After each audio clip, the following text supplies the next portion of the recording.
Deformity વાળા કિસ્સામાં કે જેના હાથ કે પગ વાંકા ચૂકા છે, એમાં અમે રિંગની મદદથી ધીમે ધીમે ધીમે હાડકાને સીધું કરીએ છીએ કે જેના કારણે માંસપેશી અને નસને કોઈ નુકસાન ના થાય. અને બીજો ફાયદો એ છે રિંગનો કે રિંગ સંપૂર્ણપણે બહારનું રહેલું સ્ટ્રક્ચર છે, તો જેના કારણે ટોટલ કંટ્રોલ ડોક્ટરના હાથમાં હોય છે કે જેના કારણે આપણને એક્યુરેસી પણ મળે છે ડિફોર્મિટી વાળા કેસમાં.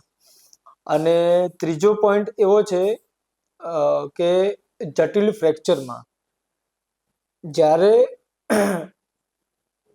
ગંભીર અકસ્માતમાં જ્યારે ફ્રેક્ચર થાય છે, જેમાં ખુલ્લો ઘા પડી ગયો હોય, ચામડી છૂંદાઈ ગઈ હોય, હાડકું રસ્તા પર પડી ગયું હોય, તો આવા કિસ્સામાં, જેને બોન લોસ કહેવાય, આવા કિસ્સામાં ઇલિઝારો, પ્રાઇમરી ઇલિઝારો એ એમના માટે વરદાન સાબિત થઈ શકે છે. જન્મજાત આ તકલીફ હોય તો પગ વાંકા પડી ગયા હોય કે પછી ચાલી ના શકતો હોય, એકદમ પગ વાંકો હોય, તો એ ઇલિઝારોથી સક્સેસફુલી ઓપરેશન થાય છે?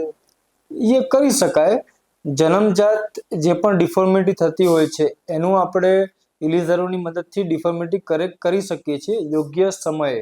એવા પેશન્ટો આપણે કરેલા છે કોઈ પેશન્ટો? યસ, આપણે એક નિયાંશ નામના છોકરાનું ક્લબફૂટનું આપણે સીધો કરેલો છે પગ. કેટલી ઉંમરનો છોકરો હતો? એ છોકરો અમારી પાસે આવ્યો ત્યારે જસ્ટ ન્યૂબોર્ન હતો.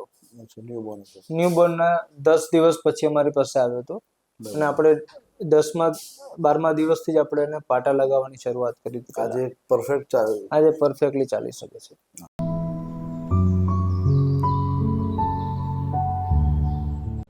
અને મારા બેબીને બાય બોર્ન જ ક્લબફૂટ પ્રોબ્લેમ આવી હતી, તો ડૉક્ટરે કીધું હતું કે ગભરાવા જેવી કોઈ વાત નથી, આનું સોલ્યુશન છે. પહેલાં નહોતું, હવે છે. મેહુલ ખત્રી દ્વારા ટ્રીટમેન્ટ થાય છે આની.